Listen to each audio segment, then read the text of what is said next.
नमस्ते दोस्तों। आज की कहानी है राजा का बंधक और उसकी बेटी। क्या होता है जब एक राजकुमारी अपने ही पिता के बंधक से प्यार करने लगती है? क्या वो पिता की आज्ञा मानेगी या दिल की सुनकर सब कुछ दांव पर लगा देगी? और सबसे बड़ा सवाल, अगर बंधक सच में दुश्मन नहीं बल्कि राज्य का उद्धारक निकला तो?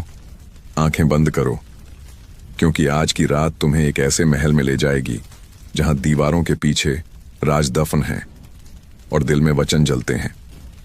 अब आप ये बताइए, आप ये कहानी कहां से सुन रहे हैं और आपके यहां अभी क्या समय हो रहा है? कमेंट में जरूर लिखिए। अगर आप चाहते हैं कि हर रात सोने से पहले एक नई कहानी आपकी थकान मिटाकर आपको मीठे सपने दे, तो अभी लाइक सब्सक्राइब कर लीजिए। तो चलिए डूबते हैं उस कहानी में। महल की पत्थर वाली सीढ़ियां ठंडी थीं। रात गहराती जा रही थी और शाही आंगन के झंडे हवा में धीमे धीमे हिल रहे थे। नीचे काल कोठरी की ओर जाती सुरंग के मुंह पर एक टिमटिमाता दिया रखा था, जिसकी लौ जैसे अनया के मन की उलझनों के साथ कांप रही थी।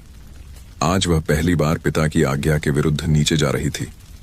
महल में नियम था, राज परिवार का कोई भी सदस्य जेल के पास नहीं जाएगा, पर नियम वहां तक ही चलते हैं जहां तक दिल की बेचैनी हार न मान ले। रुक जाइए राजकुमारी, बूढ़ा पहरेदार दिया उठाते हुए बोला। वहां केवल अपराधी हैं। अनया ने धीमे से उत्तर दिया। अपराधी कौन है यह मैं देखूंगी। वह नीचे उतरी। दीवारों से नमी टपक रही थी, लोहे की सलाखों पर जंग जमी थी और हवा में बंद सांसों की गंध भरी थी। एक एक कोठरी में कोई न कोई पड़ा था, कोई बेहोश, कोई उदास, कोई बड़बड़ाता हुआ। अनया कदम रोक रोक कर आगे बढ़ती रही, जब तक कि सबसे आखिरी कोठरी तक न पहुंच गई। वहीं वह था, आरव, दुबला, चोटों के निशान से भरा, पर आंखें जैसे सुबह से पहले की नीली शांति। अनया ने दिया पास रखा। तुम आरव हो? आरव ने गर्दन उठाई। हाँ, तुम राजकुमारी अनया हो? मैं क्यों आऊंगी यहां? अनया ने उल्टा सवाल किया, जैसे अपने ही मन को जांच रही हो। आरव ने कहा, क्योंकि तुम्हें किसी ने सच नहीं बताया, और सच कभी दीवारों में छिपकर नहीं रहता। अनया का दिल धड़का। तुम्हें बंद क्यों किया है? आरव ने सलाखों के बीच उंगली से एक खरोंच पर हाथ फेरा, जैसे वहां कोई नाम लिखा हो। क्योंकि मैंने कहा था कि महल की समृद्ध खेतों के खून से पनप रही है। क्योंकि मैंने बोल दिया कि कर बढ़ रहे हैं, पर अन्न खाली कटोरों में गुम हो जा रहा है। क्योंकि मैंने पूछा कि न्याय किसके लिए है, उनके लिए जिनकी तलवारें चमकती हैं या उनके लिए जिनके पैरों में छाले हैं? अनया को यह तंज नहीं लगा। ये प्रश्न सीधे उसके भीतर उतर गए। उसने अपनी आवाज संभाली। तुमने ये सब किसके सामने कहा? दरबार में, आरव बोला, और सेनापति वीरभद्र ने हंसकर कहा, सच, सच का फैसला तलवार करेगी। फिर मुझे घसीट कर यहां ले आए। अनया के मुंह से अनायास निकला, शायद तुमने कुछ ऐसा भी किया हो जो। आरव मुस्कुराया। जब शब्द चोट करते हैं तो लोग शब्दों को अपराध बना देते हैं। कुछ क्षण खामोशी रही। दिया एक बार फिर कांपा। अनया ने धीरे से कहा, मैं कल फिर आऊंगी। आरव ने नजर उठाकर कहा, अगर सच सुनना चाहते हो तो हिम्मत भी रखो, क्योंकि यहां सच सुनने वालों की सांसें छोटी कर दी जाती हैं। अनया के कदम पीछे हटे, पर आंखें वहीं रह गईं। उसने दिया उठाया और बिना कुछ बोले लौट चली। ऊपर अपने कक्ष में पहुंचकर वह देर तक खिड़की के पास खड़ी रही। रात की हवा में चांदनी पतली चादर की तरह बिछ रही थी। उसने दीवार पर टंगी पुरानी तलवार को देखा। वही तलवार जिसके बारे में बचपन में सुना था कि न्याय की तलवार कभी कांपती नहीं। तलवार के नीचे पत्थर पर बहुत हल्की खरोंच थी, बराबर पंक्तियों में, जैसे किसी बच्चे ने किसी दिन नाखून से कुछ उकेरा हो। उसने उंगली फिराई तो दो शब्द उभरे, सच अमर। वह चौंक गई। क्या यह संयोग है या किसी बीती आवाज का चिन्ह? तभी दरवाजे पर दस्तक हुई। राजकुमारी, महाराज बुला रहे हैं, सैनिक ने कहा।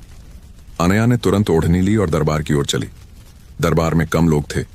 रात का पहर था। राजा धर्मेश सिंह सिंहासन पर बैठे थे, चेहरा थका हुआ, आंखें कठोर। बगल में सेनापति वीरभद्र खड़ा था, लंबा चौड़ी छाती और होठों के किनारे बसा हुआ एक स्थायी अहंकार। राजा ने सीधे पूछा, तुम जेल में गई थीं? अनया ने सिर झुकाकर कहा, हाँ पिताजी, मैं जानना चाहती थी कि जिन पर न्याय होता है वे कैसे हैं? राजा की दृष्टि बर्फ जैसी थी। न्याय देखने की वस्तु नहीं, व्यवस्था का नियम है। वहां दोबारा मत जाना। अनया चुप रही। वह बोलना चाहती थी कि अगर न्याय देखने लायक नहीं तो सुनने लायक भी नहीं, पर उसने अपने शब्दों को मुंह के भीतर ही रोक लिया।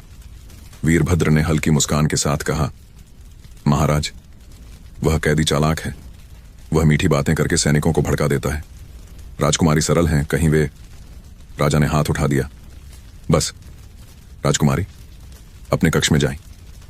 वापस लौटते हुए अनया को लगा कि उसके कदम उसके नहीं हैं, जैसे कोई अदृश्य रस्सी उसे खींच रही हो, एक रस्सी जिसका एक सिरा जेल की सलाखों में फंसा है।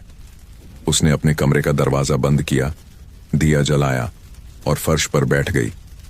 मन में वही सवाल घूमता रहा, अगर वह झूठा है तो उसके शब्दों में इतनी शांति क्यों थी, और अगर वह सच्चा है तो मैं किस पक्ष में खड़ी हूं। में रात और गहरी हुई। महल में पहरेदारों के कदमों की आवाज दूर दूर से आती जाती रही। अनया की पलकों पर नींद उतरना चाहती थी, पर मन जागता रहा। बाहर आसमान में बादल खिसक कर चांद को आधा ढक लेते, फिर हट जाते। कभी कभी दूर से कुत्तों के भौंकने की आवाज आती, फिर सब शांत। इसी सन्नाटे में उसने खिड़की से झांक कर नीचे आंगन देखा और उसका दिल सिमट गया। 4 सैनिक किसी को जंजीरों में बांधकर खींचते हुए ले जा रहे थे। चांदनी के टुकड़ों में चेहरा साफ न दिखता, पर चाल पहचान में आने लायक थी। वह आरव था। उसकी पीठ पर कोड़े के निशान ताजा थे और गर्दन झुकी हुई। सामने लकड़ी का ऊंचा मंच था जहां दंड का ऐलान होता था। मंच के एक कोने पर वीरभद्र खड़ा था, हाथ बांधे, चेहरे पर ठंडी संतुष्टि। अनया के मुंह से अनचाहा स्वर निकला, नहीं। उसने खिड़की का पर्दा हटाया और सुनने की कोशिश की। नीचे एक तुरही बजी, सभा का संकेत। पहरेदारों की पंक्ति बनी। कोई हुक्म पढ़ा गया। शब्द हवा में टूटते हुए ऊपर तक आए। सुबह दंड। अनया के हाथ कांपने लगे। उसके भीतर जैसे कोई पुरानी दीवार गिर गई। उसने धीरे से फुसफुसाया, मैं राजकुमारी हूं, और अगर मैं सच की तरफ नहीं खड़ी हुई तो मेरा ताज राख है। तभी कमरे के बाहर से हल्की सरसराहट हुई, किसी के पांव की बहुत ही धीमी चाल। अनया ने दिया बुझा दिया। कमरे में अंधेरा भर गया, पर आंखें कुछ ही पल में ढल गईं। वह दरवाजे की ओर बढ़ी, पर दरवाजा बंद था। सरसराहट खिड़की के पास से गुजरी, जैसे कोई छाया दीवार पर होकर फिसली।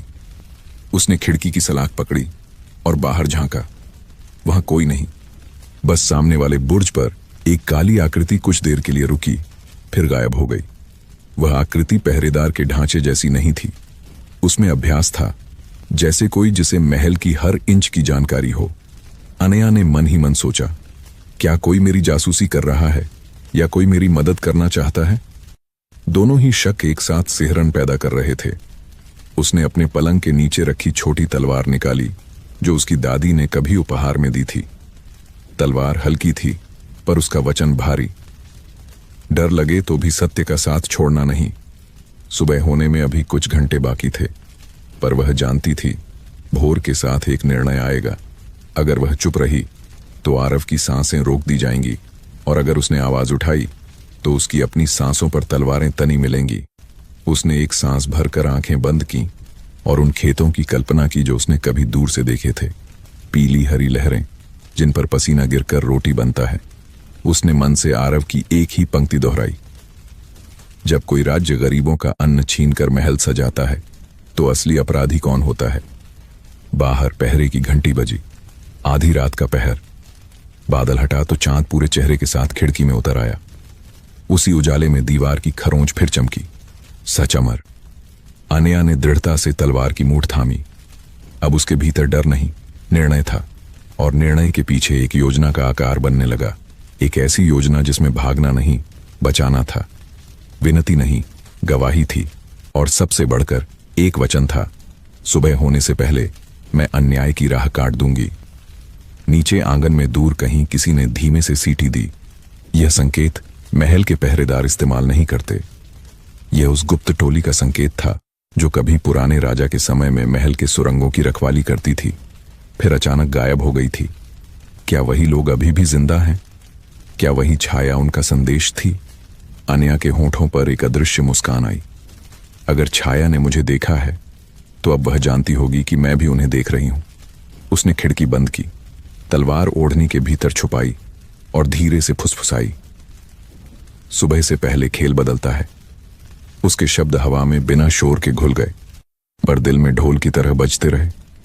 अब नींद नहीं, कदम चाहिए थे, और वह जानती थी अगली सुबह पहला वार शब्दों से होगा और दूसरा वार सच से।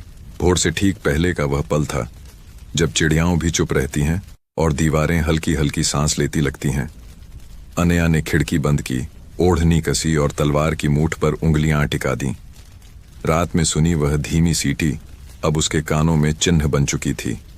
कोई है जो देख रहा है, पर कौन? कमरे में लौटते ही उसकी नजर फर्श की दरारों पर पड़ी। एक पतली रेखा जो पहले कभी दिखाई नहीं दी थी, आज चांदनी के उन्मुक्त हो जाने के बाद भी जैसे चमक रही थी। वह घुटनों के बल बैठी, उंगली उस रेखा पर फिराई। रेखा के एक छोर पर धूल जरा कम थी, जैसे अभी अभी किसी ने वहां दबे पांव कदम रखा हो। उसने हौले से फर्श की उस ईंट को दबाया। ईंट ने सांस ली, भीतर से बहुत हल्की सी खटाखट, जैसे कोई दबी घंटी हो। ईंट एक बाल जितनी उठी और वहां से आधी चींटी जितनी जगह में एक तांबे की पतली पत्ती दिखाई दी, जिस पर सूक्ष्म अक्षरों में 5 शब्द उभरे। रास्ता नीचे पर आंखें ऊपर। अनया ने फुसफुसाकर पढ़ा और चारों ओर देखा। आंखें ऊपर। उसने छत की तरफ देखा। लकड़ी की कड़ियों के बीच काली कालिक, पर एक कड़ी पर धूल का रंग अलग। वह पलंग पर चढ़ी, कोने की कड़ी को हल्के से ठोका। अंदर से खोखली आवाज आई। उसने खंजर की नोक घुसाई। कड़ी सरक गई। ऊपर से एक पतला कपड़ा और एक धातु का छल्ला गिरा। कपड़ा खोला तो एक नक्शा महल के भीतर की सुरंगों का, पर अधूरा। नक्शे के किनारे पर स्याही से लिखा था, जो सच के साथ है वह बिना आवाज के दरवाजा खोलेगा। धातु का छल्ला देखकर उसे लगा जैसे यह किसी ताले का साथी है, पर किस ताले का? नीचे प्रहर की हल्की आहट सुनाई दी। पहरेदार पहरा बदल रहे थे। समय बहुत कम था। बाहर मंच पर सूर्योदय होते ही दंड की तैयारी थी। अनया ने नक्शे के बनाए चिन्ह को कमरे की दीवारों से मिलाया। एक निशान उसके कमरे की उस पंक्ति में भी था जहां दीवार पर सच अमर उभरा था। उसने उसी जगह हथेली रखी। पत्थर ठंडा था, पर उसके भीतर जैसे गर्म लहरें बह रही हों। उसने धीमे से धक्का दिया। पत्थर जरा सा ढंसा और दीवार की रेखा भीतर की ओर फूल की तरह खुल गई। एक पतली सी दरार, जिसके पार अंधेरी सीढ़ियां उतर रही थीं। वह सीढ़ियों पर पांव रखने ही वाली थी कि पीछे खिड़की की सलाखों पर हल्का सा धातु का टनकारा गूंजा। वह पलटी। सलाख पर एक छोटी लोहे की गोली टिकी थी, जैसे कहीं से फेंकी गई हो। गोली खट से नीचे गिरी और 2 टुकड़ों में टूट गई। भीतर से एक चिट निकली। उस पर कोयले से जल्दी में लिखा था, कोई तुम्हें देख रहा है, अकेली मत जाओ। तीसरे मोड़ पर दाएं मुड़ना, चौथे पर मत मुड़ना। यह लिखावट अजीब तरह से भरोसेमंद लगी, जैसे कोई अपने डर को शब्दों में बुनकर उसे बांट रहा हो। अनया ने तलवार संभाली, ओढ़नी अपने गले में कसी और सीढ़ियों पर उतर गई। सीढ़ियां नमी के कारण फिसलन भरी थीं। हर कदम पर पत्थर की सांस महसूस होती। भीतर गंध थी, पुरानी लकड़ी, मिट्टी और एक जानी पहचानी सी खुशबू, जैसे किसी समय किसी ने वहीं दिया जलाया हो। नीचे अंधेरा घना था, पर उसके भीतर हल्की हल्की नीलवर्ण चमक तैर रही थी। दीवार के खाई पर बसी एक अजीब रोशनी जो मानो रास्ता दिखाने का काम कर रही हो। पहला मोड़ आया। बाईं दीवार पर उंगलियों के धब्बे थे, जैसे कभी बहुतों ने वहां हाथ लगाकर दिशा जानी हो। वह आगे सरकी। दूसरा मोड़। ऊपर से पानी टपक रहा था। बूंद गिरते ही पत्थर पर छोटी सी ध्वनि बजती। तीसरा मोड़। उसे चिट्ठी याद आई। तीसरे मोड़ पर दाएं मुड़ना। उसने दाएं मुड़ा। वहां हवा थोड़ी गर्म थी और नीचे से किसी प्राणी की हल्की चाल सुनाई दी। चौथे मोड़ पर वह ठिठकी। दाएं से बहुत मंद उजाला झांक रहा था, मानो वही रास्ता हो, पर चिट्ठी ने कहा था, चौथे पर मत मुड़ना। उसने अपने डर को कसकर पकड़ा और सीधा बढ़ गई। कुछ ही दूर पर एक बहुत पतला दरवाजा मिला, लकड़ी का, पर उस पर ताले जैसा कुछ नहीं, बस वही धातु का छल्ला जिसके जैसे को उसने ऊपर पाया था। उसने छल्ला पतली कुंडी में लगाया, बिना आवाज के पूरा घेरे में घुमाया। कुंडी के भीतर से एक नरम क्लिक हुआ और दरवाजा सांस लेते हुए खुला। सामने एक संकरा गलियारा, और दूर हल्की पीली रोशनी। वह सावधानी से बढ़ी। रोशनी की वजह एक छोटा दिया था और दिए के पास बैठा था वह बूढ़ा पहरेदार जो रात में उसके साथ नीचे आया था। पर अब उसकी आंखें अलग थीं, सामान्य पहरेदार की नहीं, किसी छिपे रखवाले की। तुम? अनया चौंकी। बूढ़ा धीरे से बोला, राजकुमारी, समय कम है। हमें लगा था कि तुम कभी नहीं आओगी, पर तुम आई। तो सुनो, महल के नीचे जितनी सुरंगें हैं उतने ही राज हैं, जिनमें से सबसे बड़ा यह है कि आरव वही नहीं है जो सब समझते हैं, और तुम भी वही नहीं हो जो तुमने अपने बारे में सुना है। अनया का श्वास अटक गया। स्पष्ट कहो, बूढ़ा बोला। स्पष्टता का समय सूरज के साथ चला आता है। अभी संकेत लो। आरव तक पहुंचने का सबसे तेज रास्ता इस गलियारे से होकर दाईं तरफ का है, पर वहां जाल है। बाईं तरफ एक घुमावदार रास्ता है जो देर कराएगा, पर सुरक्षित है। चयन तुम्हारा। अनया के मन में तूफान उठा। देर हुई तो मंच पर निर्णय हो जाएगा, तेज गई तो जाल में फंस जाएगी। उसके भीतर दो आवाजें भिड़ी। एक कहती, समय बचाओ। दूसरी कहती, स्वयं को बचाओ, तभी उसे बचा पाओगी। उसने एक पल आंखें बंद की और आरव की वही पंक्ति याद की, जब शब्द चोट करते हैं लोग शब्दों को अपराध बना देते हैं। फिर उसने बाएं का रास्ता चुन लिया। बूढ़े ने सिर हिलाया, जैसे किसी ने परीक्षा में सही उत्तर दे दिया हो। जाओ और सुनो। अगर कहीं दीवार फुसफुसाए तो उसे ध्यान से सुनना। यहां पत्थर भी याद रखते हैं। बाएं का गलियारा सांप की तरह लहराता हुआ नीचे उतर रहा था। दीवार पर कहीं कहीं खुरच कर बनाए गए छोटे चिन्ह दिखे, त्रिकोण, वृत्त और एक अधखिला फूल। हर चिन्ह के पास दो बेहद पतले अक्षर, आर। क्या आरव ने ही बनाए थे या कोई और आर? उसने उंगलियों से उन अक्षरों को छुआ। छूते ही दीवार में हल्की गर्माहट दौड़ी, जैसे सोई हुई याद अचानक जाग गई हो। उसके कानों में फुसफुसाहट तैरी, जल्दी करो पर शांत रहो। जिनके कदम भारी होते हैं वे फंसते हैं, जिनके कदम सच के होते हैं वे पार हो जाते हैं। गलियारे के अंत में एक पतली खिड़की आई जो लोहे की पत्तियों से बनी थी। बाहर झांका तो जेल की पीठ दिखाई दी, वहीं बंद कोठरियां, पर पीछे की ओर से। एक कोने में दो पहरेदार झपकी लेते नजर आए। उनके बीच की जमीन पर रेत का एक छोटा सा ढेर था जो किसी छेद को ढक रहा था। अनया ने खिड़की से बाहर जाने के लिए पत्तियां सरकाईं, पर धातु ने रगड़ खाकर हल्की आवाज कर दी। पहरेदारों में से एक हड़बड़ाकर उठ बैठा। अनया ने सांस रोक ली। कुछ पल बाद वह फिर सुस्ता गया। उसने खुद को संभाला, धीरे से पत्तियां अलग कर दी और बाहर फिसल गई। अब समस्या यह थी कि आरव किस कोठरी में है। सामने से देखने पर तो पता था, पर पीछे से हर कोठरी एक जैसी। उसने कान लगाकर सुना, कहीं से एक धीमी खांसी, कहीं से पानी टपकने की आवाज, कहीं से कोई बड़बड़ा रहा था। तभी सबसे अंत की दिशा से बहुत हल्की पर साफ फुसफुसाहट उभरी। यदि तुम आई हो तो कदम तौल कर रखना। यह आवाज आरव की नहीं थी, किसी स्त्री की थी, बूढ़ी, थकी पर नर्म। यह आवाज हवा में नहीं, दीवार से आई थी। अनया ने फौरन उस दीवार पर हथेली रखी। अंदर से जैसे किसी ने उत्तर में हथेली टिका दी हो। स्पर्श नहीं, संकेत। दीवार की ईंटों के बीच एक बहुत पतला दरवाजा छिपा था। ऊपर की रेखा पर वही धातु का छल्ला फिट होता था। उसने छल्ला लगाया, कुंडी घुमाई, ईंटें एक के बाद एक तितली की तरह फड़फड़ाईं और भीतर एक छोटा सा कक्ष खुल गया। अंधेरा पर सांसों से भरा। वहां एक छाया बैठी थी, दुबली, झुकी हुई। कौन? अनया ने पूछा। मैं, आवाज आई। आरव की मां नहीं, पर उसकी मां की सखी। नाम की जरूरत नहीं, समय की जरूरत है। तुम्हें जानना होगा, आरव को आज दंड नहीं मिलेगा अगर तुम अभी यह वस्तु उसके पास पहुंचा दो। उसने अपनी ओढ़नी से एक छोटा ताबीज निकाला, सूखे पत्ते में लिपटा, धागे से बंधा। यह रक्षा नहीं, स्मरण है। इससे वह भूल नहीं पाएगा कि वह कौन है। अनया ने ताबीज लिया। आरव कौन है? स्त्री की आंखें गहरी हो गईं। जितना तुम समझती हो उससे बड़ा, जितना वह समझता है उससे भी बड़ा। पर अभी सवाल नहीं, कदम रखो। उसके कोठरी के पीछे एक चूहे का बिल है, पर वह बिल नहीं, रास्ता है। वहां से एक हाथ भीतर जा सकता है और एक ताबीज पहुंच सकता है। अनया ने सिर हिलाया और उस दिशा में बढ़ी। कोठरियों के पीछे की पनाह में चलते हुए उसे चूहे के कई बिल दिखे, पर किसमें जीवन की हल्की गर्माहट है यह समझना मुश्किल था। उसने हथेली जमीन पर रखी। एक जगह मिट्टी जरा नरम थी। उसने उंगलियों से खुरचा, एक छोटा छेद खुल गया। अंदर से दीवार की दूसरी तरफ की नमी की ठंडक आई। उसने ताबीज को उंगलियों के बीच रखा और धीरे धीरे छेद से भीतर सरका दिया। उधर से किसी के हाथ की उंगलियां छुई, क्षण भर को, जैसे धन्यवाद का नन्हा स्पर्श। उसके बाद एक बहुत धीमी पर स्पष्ट फुसफुसाहट। मैंने पकड़ लिया।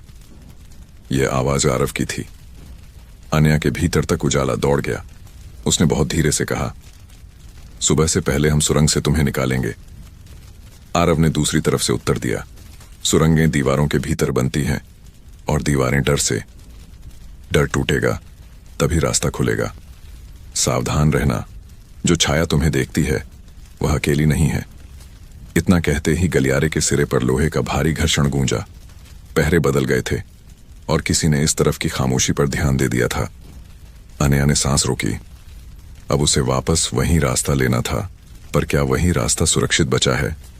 वह पीछे मुड़ी तो रोशनी देने वाला दिया बुझ चुका था। अंधेरे में काय की नील रेखाएं भी थक गई थीं। अब उसे आंखों से नहीं, याद से चलना था। और ठीक इसी पल ऊपर कहीं से कई कदमों की दौड़ती आवाज आई, तेज, अनुशासित और बढ़ती हुई। यह सामान्य पहरेदारों की चाल नहीं लग रही थी। यह उन लोगों की चाल थी जो आदेश से नहीं, शंका से भागते हैं, यानी किसी को कुछ भनक हो चुकी है। अनया ने तलवार की मूठ कस ली और अपने भीतर एक वचन दोहराया। डर बाद में, कदम पहले। उसने दीवार की फुसफुसाहट को पुकारा। भीतर से एक गहरी थरथराहट उठी, मानो पत्थर ने उत्तर दिया, सीधे चलो, बाएं मुड़ो, सांस मत रोको। वह आगे बढ़ी, कदम तेज पर शोर बिना। पर जैसे जैसे वह आगे बढ़ी, दूर से आती दौड़ की आवाज और पास आती गई। अगर वह पकड़ी गई तो न केवल आरव का दंड तय, बल्कि उसके अपने सच का रास्ता भी उसी क्षण बंद। अचानक सामने गलियारे का सिरा खुला और आंखें चौंधिया गईं। यह वही पतला दरवाजा था, पर इस बार उसके उस पार कोई खड़ा था, छाया में, पर स्थिर। वह आवाज आई, बहुत धीमी, पर भीतर तक उतरती। देर हो गई राजकुमारी, अब जाल से बचने का एक ही तरीका है, वही जो तुम्हारे पिता ने कभी नहीं चुना था। कौन था वह, मित्र या वैरी? उत्तर अगले ही कदम में छुपा था, पर कदम उठाने से पहले सूरज की पहली किरण महल की सबसे ऊंची मीनार पर चढ़ चुकी थी। भोर की पहली किरण मीनार पर चढ़ी ही थी जब अनया के सामने खड़ी उस छाया ने कदम बढ़ाया। दिए की बुझी लौ फिर से झिलमिलाई और चेहरा उजाला छू गया। वह कोई और नहीं, वही बूढ़ा पहरेदार था, पर इस बार उसकी आंखों में डर नहीं था। राजकुमारी, उसने धीमे कहा, जो मैं करने जा रहा हूं उसके बाद मेरा नाम मिटा देना। अनया चौंकी। तुम? वह बोला, मैं महल का पहरेदार नहीं, सुरंगों का रखवाला हूं। तुम्हारे दादा ने हमें सच की रक्षा के लिए नियुक्त किया था, लेकिन जब सिंहासन झूठ से बना तो हमें भूमिगत भेज दिया गया। आज तुमने दरवाजा खोला है तो रास्ता फिर खुल गया। उसने अपने कुर्ते की जेब से लोहे की छोटी चाबी निकाली। यह वही ताला खोलती है जो जेल की पीछे वाली दीवार में है। आरव की कोठरी का नहीं, उससे सटी पुरानी खदान का। वही रास्ता बाहर ले जाएगा। अनया ने सांस रोकी, पर पहरेदार तो चारों ओर हैं, उसने कहा, पर उन्हें देखने के लिए आंखें नहीं, हिम्मत चाहिए। वे दोनों गलियारे से निकलकर नीचे उतरे। हवा अब गर्म हो रही थी, ऊपर सूरज चढ़ने लगा था। गलियारे की दीवारें पुरानी शिलाओं से बनी थीं, जिन पर पुरखों के लेख खुदे थे। सत्य यदि दबे तो भी जीवित रहता है। हर अक्षर पर रोशनी की हल्की झिलमिल। अनया को महसूस हुआ कि यह यात्रा किसी और दुनिया में उतरने जैसी है, जहां पत्थर भी दिल रखते हैं। आगे जाकर दीवार टूटने लगी। फर्श पर ताजा पांवों के निशान थे, भारी जूतों के। पहरेदार शायद यहीं तक पहुंच चुके थे। बूढ़ा बोला, वे पीछे हैं, हमें जल्दी करनी होगी। उसने मशाल जलाई और एक खदान नुमा सुरंग की ओर इशारा किया। सुरंग में उतरते ही एक अजीब गंध उठी, गीली मिट्टी और लोहे की मिली हुई। नीचे पहुंचकर अनया ने पूछा, आरव कहाँ होगा?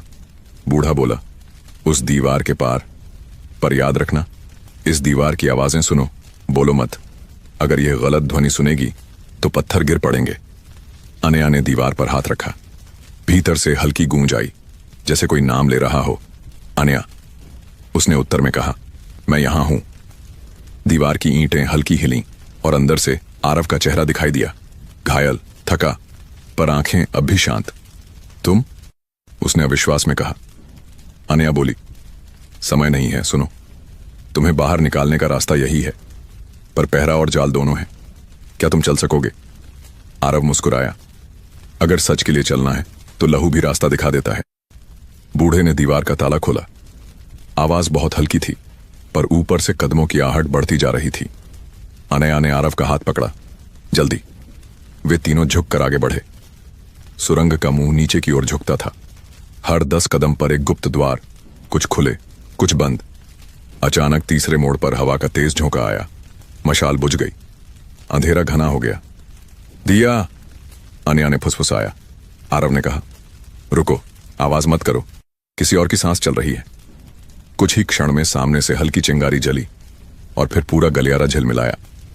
वहां 5 सैनिक खड़े थे, सेनापति वीरभद्र के साथ। राजकुमारी, उसकी आवाज गूंजी। सुबह का आदेश बदल गया है। अब दंड 2 को मिलेगा, कैदी को भी, और जिसने उसे मुक्त करने की कोशिश की। बूढ़ा आगे बढ़ा। पीछे हटो। वीरभद्र ने तलवार खींची। तू पहरेदार है या देशद्रोही? सत्य का पहरेदार, बूढ़ा बोला और झपटा। झटके से चिंगारी उठी, तलवारें टकराईं। आवाज सुरंग में गूंज उठी। अनया ने आरव को खींचा। भागो।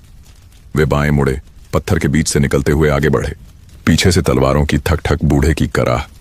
अनया ने पीछे देखा। वह जमीन पर गिर चुका था, पर उसके होंठों पर मुस्कान थी, जैसे कह रहा हो, अब रास्ता तुम्हारा है। आरव ने उसका हाथ पकड़ा। चलो। वे दौड़ते हुए सुरंग के अंत तक पहुंचे। वहां से ऊपर जाने वाली सीढ़ियां थीं, पर ऊपर से दरवाजा बंद था। आरव ने कंधा मारकर दरवाजा तोड़ने की कोशिश की, पर लकड़ी मोटी थी। तभी अनया को याद आया वह धातु का छल्ला। उसने जेब से निकाला, कुंडी में लगाया। एक बार, फिर दूसरी बार घुमाया। तीसरी बार में दरवाजा खुल गया। ऊपर से दिन की पूरी रोशनी नीचे गिरी। वे दोनों बाहर निकले और हैरानी से देखा, वे महल के आंगन के ठीक बीच में थे। चारों ओर सैनिकों की पंक्तियां, ऊंचा मंच और राजा सिंहासन पर बैठा। सूरज पूरी ताकत से चमक रहा था। राजा ने तलवार उठाई। राजकुमारी, उसकी आवाज पत्थर सी ठंडी थी। यह क्या है? विश्वासघात? अनया ने सिर सीधा किया। न्याय? सारा दरबार सन्न हो गया। वीरभद्र ने हंसते हुए कहा, न्याय उस कैदी के लिए? आरव ने आगे बढ़कर कहा, कैदी नहीं, गवाह। राजा की आंखों में झलक सी बदली, पर क्षण भर के लिए। जो सिंहासन के विरुद्ध बोले वह गवाह नहीं, शत्रु है। अनया ने धीमे पर दृढ़ स्वर में कहा, फिर मैं भी शत्रु हूं पिता। सभा में हवा थम गई। सैनिकों की तलवारें आधी ऊंचाई पर रुक गईं। राजा ने उठकर कहा, सैनिकों, दोनों को। पर उससे पहले ही महल के बुर्ज से तुरही की एक नई ध्वनि गूंजी, लंबी, तेज और अपरिचित। यह राजकीय संकेत नहीं था। यह वही सुरंग संरक्षकों का शंख था जो सालों से मौन था। सैनिक हड़बड़ा गए। अनया ने आरव की ओर देखा। खेल शुरू हो गया है। वीरभद्र ने चिल्लाकर आदेश दिया, सब बंद करो, कोई दरवाजा न खुले। पर दरवाजे खुद हिलने लगे। नीचे की सुरंगों से हवा के साथ धूल और पुराना ध्वनि गर्जन उठा। महल जैसे अपनी नींव से कांपने लगा। राजा ने सिंहासन थाम लिया। अनया और आरव आमने सामने खड़े थे। उनके बीच सिर्फ एक वाक्य की दूरी थी, और उस वाक्य के पार एक नया सच। आरव ने धीरे से कहा, अब अगर हमें जीतना है तो हथियार से नहीं, सबूत से। अनया ने उत्तर दिया, और सबूत यही महल देगा। सूरज आसमान में पूरा चढ़ चुका था, पर नीचे छाया और उजाला एक साथ चल रहे थे। अब कहानी का मोड़ बदल चुका था। अब न्याय किसी दरबार में नहीं, बल्कि उन पत्थरों के बीच लिखा जाने वाला था जिन्होंने सब देखा था। महल का आंगन अब शोर से भर चुका था। ऊपर सूरज तप रहा था, नीचे सैनिकों के भाले चमक रहे थे। अनया और आरव पत्थर के बीच खड़े थे। एक तरफ उनका सच, दूसरी तरफ पूरी सेना। वीरभद्र की तलवार हवा में उठी। राजकुमारी, आखिरी बार कहता हूं, रास्ते पर लौट आओ। ये बंधक तेरे पिता का शत्रु है। अनया की आवाज कांपी नहीं। अगर वो शत्रु है तो मैं भी हूं, क्योंकि मेरा दिल अब तुम्हारे राज्य का हिस्सा नहीं रहा। राजा सिंहासन से उठ खड़ा हुआ। उसकी आंखों में गुस्सा था, पर उसमें कुछ और भी, डर। अनया, उसने कहा, तुम भूल रही हो कि यह सिंहासन किस खून से बना है। आरव ने उसकी बात काट दी। उसी खून से महाराज, जिसमें सच्चाई की प्यास थी। सभा में सनसनाहट दौड़ गई। राजा की मुट्ठी कस गई। तू कौन होता है ये बोलने वाला? आरव ने सिर उठाकर कहा, वो जिसे तुम्हारी तलवार ने अनाथ बनाया। ये सुनते ही राजा का चेहरा पीला पड़ गया। उसने कदम पीछे लिए। तू? आरव बोला, हां, मैं वही बच्चे का बेटा हूं जिसे तुम्हारे सेनापति ने गद्दारी के झूठे आरोप में मरवाया था। वही बच्चा जो उस दिन की चीखें याद रखे हुए हैं। चारों ओर सन्नाटा फैल गया। हवा तक रुक गई। अनया ने पिता की ओर देखा। क्या यह सच है पिता? राजा ने कुछ कहने की कोशिश की, पर शब्द गले में अटक गए। वीरभद्र ने तलवार घुमाई। यह सब झूठ है, मैं गवाह हूं, यह झूठ बोल रहा है। आरव हंसा। गवाह वही होता है जो सच देखे। तू तो वही है जिसने खून देखा और आंखें बंद कर लीं। इतने में जमीन के नीचे कंपन हुआ। महल की दीवारें हल्की हिलने लगीं। सुरंगों से हवा ऊपर उठी, जैसे पत्थर भी अब बोलना चाहते हो। एक सैनिक चिल्लाया, महाराज, नीचे की दीवारें खुल रही हैं। अनया ने कहा, सच कभी बंद नहीं रहता। और तभी आंगन के बीच की जमीन फटी। भीतर से एक पुराना संदूक बाहर निकला, लोहे से बना, जिस पर राजा का पुराना चिन्ह खुदा था। राजा का चेहरा राख जैसा हो गया। ये कैसे खुला? अनया आगे बढ़ी। शायद ईश्वर ने दरवाजा वहीं खोला जहां तुम्हारे हाथ कांप गए थे। सैनिकों ने संदूक खोला। अंदर एक पांडुलिपि थी, पुरानी पर अक्षर अभी भी जीवित। उस पर लिखा था, राज्य की नींव अन्याय पर नहीं टिकेगी, निर्दोष के रक्त से बना सिंहासन सदा कांपेगा। आरव ने उस पांडुलिपि को उठाया। यही है मेरा सबूत। वीरभद्र ने चिल्लाया, कागज की ये बातें युद्ध नहीं रोकेंगी। राजा ने कमजोर आवाज में कहा, वीरभद्र, चुप रहो। पर उसने सुनने से इनकार किया। उसने तलवार उठाई और आरव की ओर झपटा। अनया चीखी, नहीं। तलवार हवा में घूमी, पर आरव ने अपने हाथ में पड़ा लोहे का छल्ला सामने कर दिया, वही जो दीवार खोलने में काम आया था। जैसे ही तलवार छल्ले से टकराई, एक तेज चमक हुई। सेनापति पीछे गिरा और उसकी तलवार राख बनकर बिखर गई। सब लोग पीछे हट गए। आरव के हाथ में हल्की रोशनी थी, जैसे कोई शक्ति उस ताबीज से फूट रही हो जो अन्या ने रात में उसे दिया था। राजा लड़खड़ाते हुए आगे आया। ये शक्ति, आरव ने कहा, ये तुम्हारी नहीं, उन निर्दोषों की प्रार्थना है जिनकी आवाज कभी दबाई गई। राजा की आंखें नम हो गईं। मैंने अपने ही लोगों का दर्द नहीं देखा, वह बोला। मुझे लगा डर से राज्य चलता है, पर अब समझ आया, डर से सिर्फ पत्थर टिकते हैं, दिल नहीं। उसने सिंहासन से मुकुट उतारा और आरव की ओर बढ़ाया। जिसके पास सच्चाई की शक्ति है, वही इस राज्य का हकदार है। आरव ने सिर हिलाया। मैं राजा नहीं बनना चाहता महाराज, बस चाहता हूं अब कोई और बंधक न बने। अनया आगे आई। पिता का हाथ थामा। अब यह राज्य डर से नहीं, दया से चलेगा। दूर कहीं बादलों के पीछे सूरज और उजला हो गया। भीड़ के बीच से आवाज आई, जय सत्य। महल के बुर्जों से कबूतर उड़ने लगे और नीचे जेल की सलाखों पर पहली बार धूप पड़ी। उस दिन महल की दीवारों पर एक नया शिलालेख लिखा गया, सच्चा राजा वही जो क्षमा में जीतता है। महल में शांति का आभास था, पर हवा में अब भी डर की हल्की परछाई बाकी थी। वीरभद्र की राख अभी भी आंगन के पत्थरों पर बिखरी पड़ी थी और उसके ऊपर सूरज की किरणें ऐसे गिर रही थीं जैसे किसी पुराने पाप पर ईश्वर ने पर्दा डाल दिया हो। राजा सिंहासन से नीचे उतर चुका था। मुकुट अब महल की सीढ़ियों पर पड़ा था, धूल से सना, जैसे शक्ति की उम्र खत्म हो गई हो। अनया और आरव दोनों उसके सामने खड़े थे। राजा ने कांपती आवाज में कहा, अब राज्य तुम्हारा है, मेरी गलतियों का बोझ उतारो। आरव ने सिर झुका लिया। मैं राजा बनने नहीं आया था महाराज, मैं तो बस अपना सच साबित करने आया था। राजा की आंखों में पछतावा था।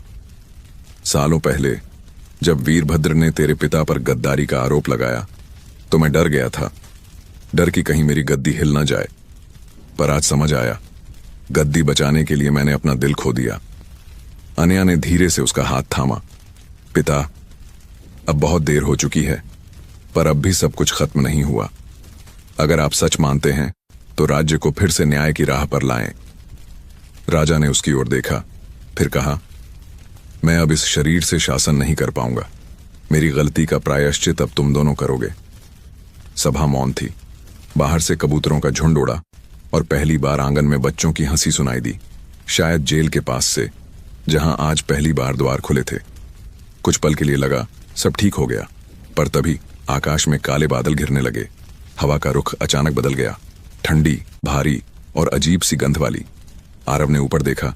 ये बादल तो अचानक अनया ने भी महसूस किया। जमीन हल्की थरथरा रही थी। राजा ने घबरा कर कहा, ये क्या है? तभी एक सैनिक दौड़ता हुआ आया। महाराज, पश्चिम की सीमा पर आग लगी है, गांव के गांव जल रहे हैं। आरव ने पूछा, किसने किया?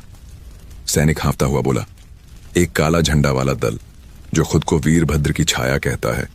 वे कह रहे हैं कि सेनापति मरा नहीं है। अनया के चेहरे से खून उतर गया। क्या? लेकिन हमने उसे अपनी आंखों से। आरव ने गहरी सांस ली। शायद वो राख उसका अंत नहीं थी, वो राख तो शुरुआत थी। राजा कांपती आवाज में बोला, अगर वो सच में जिंदा है तो राज्य फिर खतरे में है।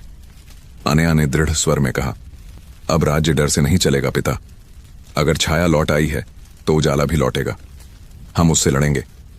आरव ने तलवार उठाई, वही पुरानी जो उसके पिता की थी। उसने कहा, इस तलवार ने कभी खून नहीं मांगा, सिर्फ सच्चाई की कसम ली थी। अब वही कसम फिर से निभानी होगी।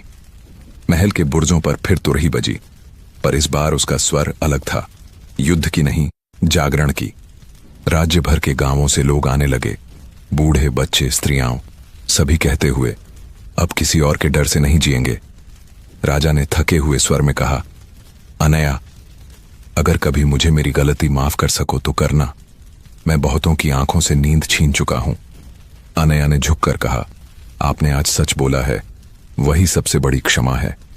राजा ने अपनी आखिरी ताकत से मुस्कुराया, मुझे अब शांति चाहिए।